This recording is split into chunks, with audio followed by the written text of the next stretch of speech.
punya bangunan megah-megah dengan harga triliunan, miliaran, jutaan, nama Allah ratusan juta. Engkau miliki rumah yang mewah, engkau berikan seluruh rumahmu yang harga triliunan, miliaran kepada seorang ibumu, tidak akan pernah mampu untuk membalas jasa kedua orang tuamu, terusus ibumu. Engkau memiliki mobil mewah dengan harga miliaran, triliunan, ratusan juta, engkau berikan kepada ibumu pun, hal itu tidak akan mampu membalas jasa ibumu dan ayahmu. Kita khususkan pembicaraannya soal ibu, karena itulah sosok seorang ibu, tidak akan mampu kita membalas jasa mereka. Engkau jadi soleh karena sebab ibumu. Engkau mampu jadi pejabat karena sebab ibumu yang mulia.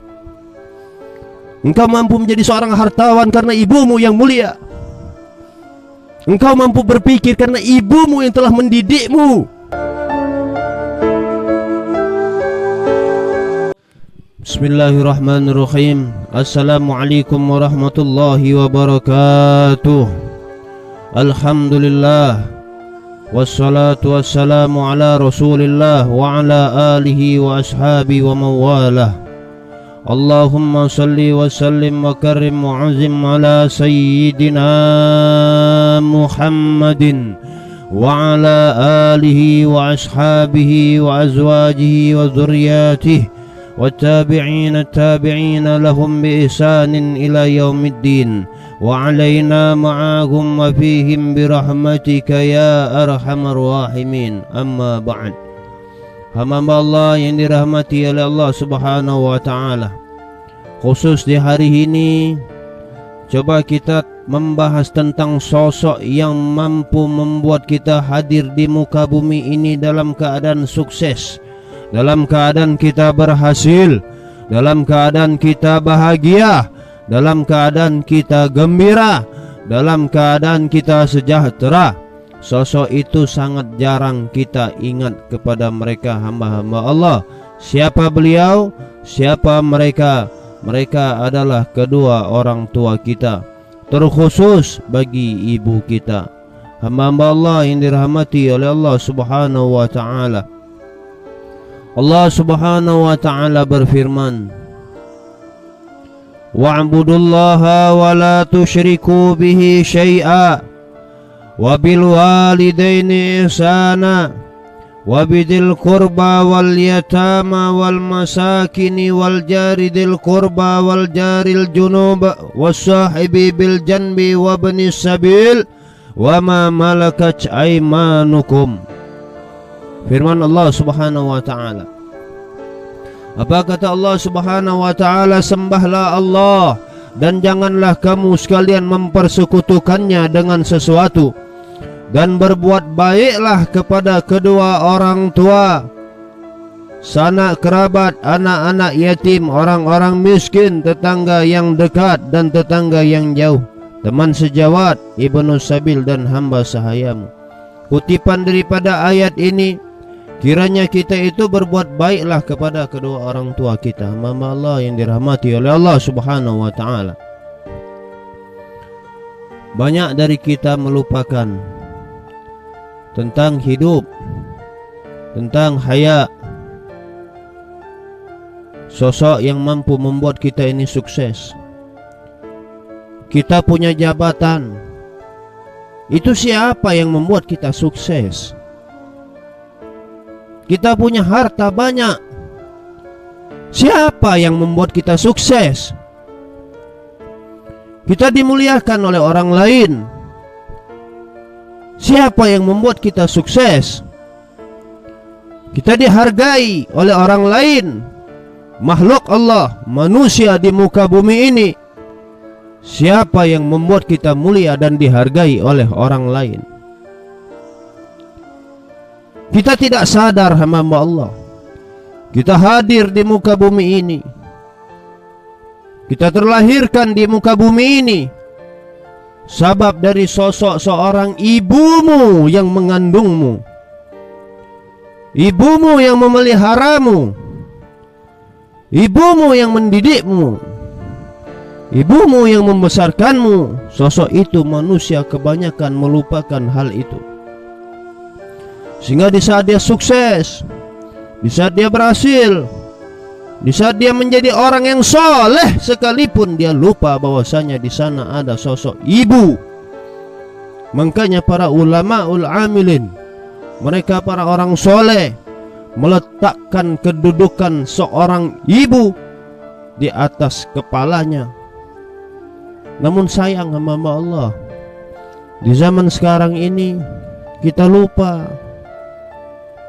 karena keadaan yang membuat kita lupa, karena harta kita lupa, karena usaha kita yang besar kita lupa, karena jabatan kita yang menyibukkan diri kita lupa, karena kekuasaan yang kita miliki kita lupa, karena kesibukan kita terhadap dunia ini yang membuat kita lupa terhadap sosok yang paling mulia, yang paling berharga, yang paling luar biasa, yang rela mengorbankan waktunya, yang rela mengorbankan kepalanya, yang rela mengorbankan keringatnya, yang rela mengorbankan jerih hatinya, perih hatinya, jeritan daripada hatinya. Dia rela, dia korbankan, dia lakukan semua itu semata-mata untuk anaknya. Didikan nama Allah. Isma Rasulullah, bagaimana Rasul lahir dalam keadaan yatim, dalam keadaan masih dikandungan oleh ibundanya. Rasul lahir sudah tidak ada ibu, sudah tidak ada ayah. Nama Allah, melihat dunia Rasul tidak melihat ayahnya. Kemudian Rasul di saat usia beliau 6 tahun, beliau pun ditinggal oleh seorang ibunya. Bayangkan hamba Allah, Sayyidah Aminah di saat hendak mengajak Rasul, di saat diajak mengajak Rasulullah berziarah ke makam ayahnya, di saat hendak perjalanan pulang di Abwa, beliau mengalami sakit dan meninggal di sana. Kemudian Rasulullah yang menguburkan ibundanya. Rasul menanam ibundanya, menguburkan ibundanya dengan menggunakan tangannya sendiri. Pada saat itu Rasul mengalami kesedihan yang sangat perih. Dan Rasul hidup tanpa seorang ayah dari kecil dan ditinggalkan oleh ibu di saat beliau usia 6 tahun, masih kecil hamba Allah. Besar Rasul tanpa ayah, tanpa ibu. Bayangkan Rasulullah. Makanya itulah nubuah Rasulullah. Kenapa Rasul diutus di muka bumi ini? Untuk menjadi suri tauladan bagi kita, dan beliau langsung merasakan bagaimana perihnya tanpa seorang ibu dan ayah. Makanya beliau mengajarkan kepada kita, jangan sia-siakan ibumu, jangan engkau sia-siakan ibumu, jangan engkau sia-siakan ibumu, dan jangan engkau sia-siakan ayahmu. Diajarkan oleh Rasul. Letakkan ibumu di atas kepalamu. Jangan sampai engkau melupakan sosok seorang ibu yang telah dikalamkan atau difirmankan oleh Allah Subhanahu wa taala dalam Al-Qur'anul Karim. Wa qadara rabbuka alla ta'budu illa iyyahu wa bil walidaini ihsana. Apa kata Allah Subhanahu wa taala? Tuhanmu telah memerintahkan supaya kamu menyembah kepada Allah, menghambakan diri kepada Allah, wa bil walidaini ihsana, dan berbuat baiklah kalian kepada kedua orang tuamu. Bayangkan, imma yablughanna indakal kibara ahaduhuma aw kilahuma fala taqul lahumā uff. Jangan kalian berkata kepada mereka, apalagi sampai kalian menelantarkan mereka, meninggalkan mereka, menjauhkan mereka, dan meniadakan mereka, seolah-olah engkau malu untuk mendudukkan orang yang paling mulia, orang yang paling berharga, orang yang membuatmu sukses di depan tengah-tengah kedudukanmu. Di saat engkau sedang berkumpul dengan orang-orang hebat, engkau letak sosok ibumu. Hal itu tidak engkau lakukan. Kenapa, Mama Allah? karena engkau malu dan kau menganggap bahwasanya pekerjaanmu, kedudukanmu, usahamu jauh lebih mulia daripada seorang ibu yang sangat mulia di mata Allah Subhanahu wa taala, yang Rasulullah mengajarkan kepada kita untuk memuliakan sosok wanita, terutama ibu kita, hamba Allah yang dirahmati oleh Allah. Al-Alama Al-Habib Umar bin Muhammad bin Salim bin Hafiz, sosok ulama dunia. Beliau sekalipun sesibuk apapun di dalam dakwah beliau sempatkan di pagi hari beliau berjumpa dengan ibunya, dan beliau yang membuat gahwa ibunya dengan biji kopi yang khusus. Bayangkan nama Allah. Ulama Uwais Al-Qarni, bagaimana beliau sangat berbakti kepada ibunya. Beliau menggendong ibunya, mengasuh ibunya, memberikan nafkah kepada ibunya, memberikan makan kepada ibunya, sekalipun beliau rindunya teramat sangat kepada Rasulullah, sehingga dia rela merawat ibunya daripada berjumpa dengan Rasulullah. Dan tiba sesekali waktu Uwais Al-Qarni ingin berjumpa dengan Rasulullah, tiba-tiba ibunya merasakan perasaan anaknya. Sebegitu rindunya Uwais Al-Qarni terhadap Rasul, dan diizinkanlah kepadanya untuk menjumpai daripada Rasul. Akan tetapi kata ibunya, seandainya kelak engkau tidak jumpa dengan Rasul, cepat pulang duhai anakku. Setelah engkau berjumpa dengan Rasulullah, pulanglah. Ini Uwais Al-Qarni, hamba Allah. Dia berjumpa, kerinduannya yang teramat sangat kepada Rasulullah. Akan tetapi dia menanggung kasih sayangnya kepada seorang ibu, abdinya kepada seorang ibunya.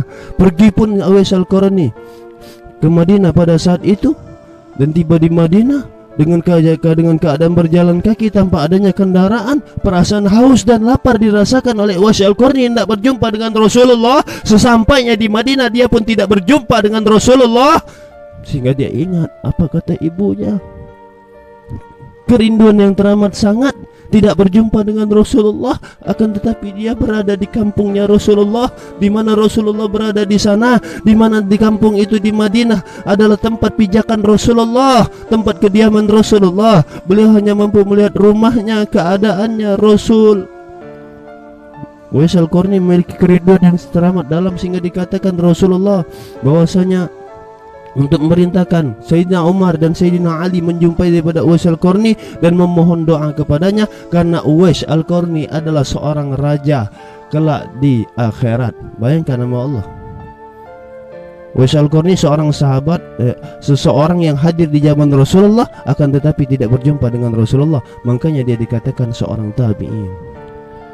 Pulang Uwais Al-Qarni, berbakti dia kepada kedua orang tuanya, karena Rasul mengajarkan kita, abdi kita, sekalipun kita hendak ikut berjihad, kalau di rumah kita masih ada ayah dan ibu kita, diprioritaskan untuk kembali mengasuh, menjaga kedua orang tua kalian, kata Rasul. Kisah seorang sahabat Allah dalam ayat Al-Quranul Karim, wasainal insana biwalidayhi hamalathu ummuhu wahnan ala wahnin wa fisaluhu fi 'amaini an ishkur li wa liwalidayk. Ada Allah Subhanahu wa taala berfirman, kami telah mewajibkan kepada seluruh manusia untuk berbuat baik kepada kedua orang tuanya. Ibunya, kata Rasulullah sallallahu alaihi wasallam, telah mengandungnya dalam keadaan lemah yang bertambah-tambah dan menyapihnya dalam keadaan 2 tahun. Bersyukurlah kepadaku dan kepada kedua orang tuamu. Sekalipun engkau hendak dalam hadis Rasulullah SAW mengatakan, kalau engkau hendak membalas jasa kedua orang tuamu, kata Rasulullah SAW, tidak akan pernah bisa engkau membalas jasa mereka kecuali engkau memerdekakan seorang budak dan engkau membelinya. Maka ada Allah, tidak ada kita ini yang mampu untuk membalas jasa kedua orang tua kita. Engkau punya harta berlimpah-limpah, engkau punya uang di bank sebanyak-banyaknya, engkau punya bangunan megah-megah dengan harga triliunan, miliaran, jutaan, nama Allah ratusan juta. Engkau miliki rumah yang mewah, engkau berikan seluruh rumahmu yang harga triliunan miliaran kepada seorang ibumu, tidak akan pernah mampu untuk membalas jasa kedua orang tuamu, terkhusus ibumu. Engkau memiliki mobil mewah dengan harga miliaran, triliunan, ratusan juta, engkau berikan kepada ibumu pun, hal itu tidak akan mampu membalas jasa ibumu dan ayahmu. Kita khususkan pembicaraan soal ibu, karena itulah sosok seorang ibu, tidak akan mampu kita membalas jasa mereka. Engkau jadi soleh karena sebab ibumu. Engkau mampu jadi pejabat karena sebab ibumu yang mulia. Engkau mampu menjadi seorang hartawan karena ibumu yang mulia. Engkau mampu berpikir karena ibumu yang telah mendidikmu. Madrasatul ula adalah seorang ibu. Pendidik utama dalam rumah adalah ibu. Engkau merasa hebat, engkau merasa kuat. Lantas di saat engkau sudah menjadi orang hebat, menjadi orang mulia yang dihargai oleh orang lain, dimuliakan oleh orang lain, oleh manusia, engkau banyak dihormati. Di saat ibumu ingin ikut campur duduk bersamamu berbicara, saat engkau berbicara dengan temanmu yang lebih hebat, dengan temanmu para pejabat, dengan temanmu para pembisnis, dengan temanmu para hartawan, engkau duduk di tengah-tengah mereka, ibumu tiba-tiba duduk di belakang dan engkau tidak mau meletakkan ibumu di tengah-tengah mereka. Kenapa ayol mukmin? Engkau bisa seperti itu karena ibumu. Engkau bisa hebat karena ibumu. Engkau bisa mulia karena ibumu. Sosok ibu. Tanpa ibu engkau tidak lahir di atas muka bumi ini, hamba Allah yang dirahmati oleh Allah. Maka dari itu, ibumu yang masih hidup, engkau berikan semua hartamu, engkau berikan semua mobil mewahmu, engkau berikan semua uangmu, tak cukup membalas jasa mereka. Ibu cukup engkau berikan satu mangkok bakso, cukup engkau ajak mereka makan di luar dengan makanan yang enak, itu pun mereka terasa sedih dan terasa mereka bahagianya luar biasa. Mama Allah, mereka bahagia. Cukup engkau berikan mereka pakaian satu lembar, mereka sudah bahagia. Mereka tak peduli hartamu, mereka tak peduli uanganmu, mereka tidak peduli dengan kehormatanmu. Tapi di saat engkau menyakiti hati mereka, engkau tak sanggup, Allah. Di saat engkau berada bersama-sama mereka, orang-orang mulia, engkau hadirkan ibumu di tengah-tengah mereka. Ibumu yang sudah tua renta, ibumu yang sudah tak cantik lagi wajahnya, ibumu yang sudah tak kuat lagi fisiknya, apalagi ibumu pada keadaan sedang letih, lesu, loyo, sudah tua. Engkau hadirkan ibumu di tengah-tengah temanmu, sahabatmu, rekan bisnismu, rekan usahamu. Engkau tak sanggup menunjukkan nih, hadza ummi, ini adalah ibuku, ini adalah ibuku yang membuatku mulia, yang membuatku agung, yang membuatku dihormati oleh orang, yang membuatku bisa dihargai oleh orang. Mama Allah, di saat ibumu masih hidup, baktilah kalian kepadanya. Seandainya hati ibumu di saat engkau sudah menjadi orang hebat itu mampu ngomong, di saat engkau sudah menjadi orang hebat, ibumu takut untuk berbicara denganmu. Kenapa? Karena dia takut menyinggung perasaanmu, karena dia takut engkau sakit hati karena kata-katanya. Itu ibu. Makanya dia tidak mau ngomong. Dia takut anaknya kelak tersinggung, anaknya kelak sakit hati, anaknya kelak marah kepadanya. Takut. Bayangkan nama Allah. Lupa kita waktu kecil dulu, kita sering waktu kecil kita bermain, kita jatuh, ibu kita segera lari ngambil kita, tak rela lihat anaknya jatuh. Ibu kita saat kita kecil, ibu kita tak rela melihat anaknya ada seekor nyamuk yang menggigit kulitnya. Ibu kita tak sanggup mereka. Ibu kita tak sanggup melihat kita menjerit, menangis, ingin sesuatu, dan ibu kita tidak mampu membelikannya. Ibu kita tak mau melihat dia tak mampu membelikannya. Sekalipun dengan keadaan apapun, ibu kita berupaya untuk memberi makan, memberi keinginan kita, atau mengabulkan keinginan kita saat kita kecil. Kita lupa. Dan di saat kita sudah besar, di saat kita sudah menjadi orang sukses, menjadi orang berhasil, kita tidak mau memanjakan mereka dengan semanja-manjanya, dengan uangmu, dengan hartamu, dengan kedudukanmu. Engkau tak mau. Durhaka kita, ya mukmin. Mukmin, sana cerita nanti ibumu berbicara, nak, kembali engkau menjadi kecil. Dia tidak mau melihat engkau menjadi pejabat yang hebat, menjadi orang yang mulia, menjadi orang yang banyak harta, menjadi orang pembisnis yang sukses. Dia tidak mau. Kalau batin dia bisa menjerit, nak, ibu kepingin engkau masih kecil, nak, ibu kepingin engkau kembali kecil, karena ibu membelai kepalamu, karena ibu mampu membelai kepalamu, karena ibu mampu menciummu, karena ibu mampu menggendongmu. Dan di saat engkau sudah besar, ibu tidak mampu untuk menggendongmu, apalagi engkau telah menjadi sukses, ibu tak mampu memarahimu, ibu tak mampu mengusap kepalamu lagi, ibu tak mampu. Semuanya Allah. Kata, lantas di mana kita? Ibumu, kata Rasulullah, ya Rasulullah, siapa orang yang paling berhak untuk orang yang aku muliakan setelah engkau, ya Rasulullah? Apa kata Rasulullah? Ummuka. Thumma man, ya Rasulullah? Siapa lagi, ya Rasulullah? Ummuka. Thumma man, ya Rasulullah? Ummuka. Thumma man, ya Rasulullah? Baru dikatakan oleh Rasul, ibu bapakmu. Abuka. Ibu baru bapak. Amma Allah yang dirahmati oleh Allah. Dan kau tinggalkan sosok seorang ibu di balik kesuksesanmu. Engkau tidak tahu, ibu kalau bisa dia menjerit, nak, ibu tak butuh hartamu, ibu tak butuh jabatanmu, ibu tak butuh uangmu, ibu cuma butuh ibadahmu, nak.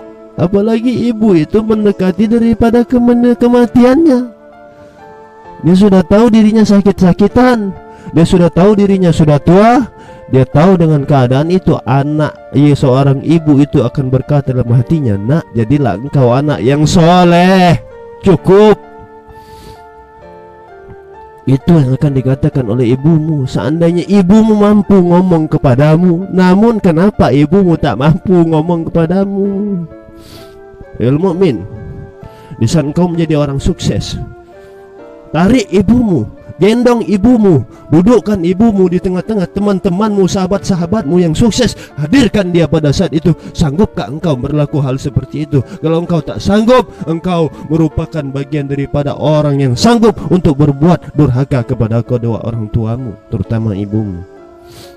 Di saat engkau menjadi pembisnis sejati, pengusaha sejati, uangmu miliaran triliunan, engkau dudukkan ibumu di tempat-tempat saat engkau sedang berkumpul bersama-sama dengan orang mulia. Ibumu kepengen ngomong dan engkau biarkan pada saat ibumu ingin ngomong, dan engkau diam pada saat engkau sedang ngomong. Izinkan ibumu untuk ngomong. Sanggupkah engkau melakukan hal seperti itu? Tak sanggup. Dan mukmin, Rasul, para ulama ul amilin memprioritaskan bagaimana abdi mereka kepada kedua orang tuanya. Rasul mengajarkan kita seperti itu karena Rasul dalam usia 6 tahun ibunya sudah tidak ada. Maka dari itu yang diajarkan oleh ulama, ambil hamba Allah. Mudah-mudahan kita tidak menjadi anak yang durhaka. Ini akhir zaman hamba Allah, untuk membuat tetesan air mata kita agar kita jauh lebih dekat kepada Allah, agar kita lebih kenal Nabi Muhammad. Nah, bagi mereka, bagi antum-antum yang masih ada ibu, mulai hari ini teteskan air matamu dengan memandang ibumu. Peluk ibumu, peluk ibumu, manjakan ibumu dengan hartamu. Cukup engkau belikan ibumu itu 1 buah butir baju, sudah cukup. Cukup engkau ajak ibumu beli bakso, sudah cukup. Cukup engkau ajak ibu membeli sate, sudah cukup. Cukup. Cukup, hamba Allah. bahkan mereka tak mau lebih. Lantas engkau khawatir dengan hartamu untuk ibumu, apalagi sampai menelantarkan ibunya. Sukses, kedua orang tuanya dibiarkan. Katanya sukses, namun orang tuanya dibiarkan. Katanya berhasil, namun orang tuanya ditaruh di panti jompo. Katanya sukses, namun ada ibunya yang sudah pikun, tidak mau menceboki ibunya. Padahal dulu dia diceboki ibunya tanpa ada rasa jijik. Katanya sukses. Mana suksesmu? Suksesmu di mata Allah dan di mata Rasulullah sallallahu alaihi wasallam, bukan itu nama Allah. Tapi abdimu yang rela meninggalkan duniamu, yang rela mengorbankan waktumu, yang rela mengorbankan semua kemuliaanmu. Di saat engkau berada di hadapan ibumu, engkau adalah makhluk Allah yang kecil di mata Allah Subhanahu wa ta'ala. Muliakan ibumu, letak ibumu di atas kepalamu. Jangan engkau anggap ibumu kecil karena jabatanmu, karena hartamu, karena kedudukanmu. Mudah-mudahan bermanfaat dan kita tidak menjadi bagian daripada anak-anak yang durhaka. Khawatir kita kelak hamba Allah, nantilah kita berpikir bagaimana keadaan kita di akhirat kelak. Kalau ibu kita menjadi anak durhaka, ibadah kita banyak kalau kita durhaka, untuk apa? Surga kita banyak kalau kita menjadi anak durhaka, untuk apa? Hamba Allah. Mungkin ini saja yang dapat kami sampaikan. Khusus hari ini saya hadirkan zaujah saya atau istri saya agar kita merasakan bagaimana kiasan seorang ibu. Kalau engkau ingin melihat sosok seorang ibu, lihat istrimu. Jadi payah istrimu mendidik anak-anaknya. Pandang istrimu, itulah ibumu dulu pada engkau masih kecil. Ini saja yang dapat kami sampaikan. Ambil ibrah di dalamnya. Lebih dan kurang saya mohon maaf. Sekali lagi kami berkata, niat kami dakwah saja. Mungkin orang-orang sudah banyak bagian-bagiannya, dan kami mencoba dakwah lewat channel. Mudah-mudahan bermanfaat bagi antum, terutama bagi diri kami. Dan mudah-mudahan anak keturunan kami terus Allah jaga imannya, dan kita titip imannya kepada Allah Subhanahu wa ta'ala, sehingga mereka kelak mencintai Rasulullah sallallahu alaihi wasallam dan tetap berada di garisan Rasulullah sallallahu alaihi wasallam. Lebih dan kurang kami mohon maaf. Al-fakir, ad-dhaif, manusia yang banyak dosa, manusia yang lemah, manusia yang bodoh. Diri ini bukan orang alim, bukan juga ulama, bukan juga kiai.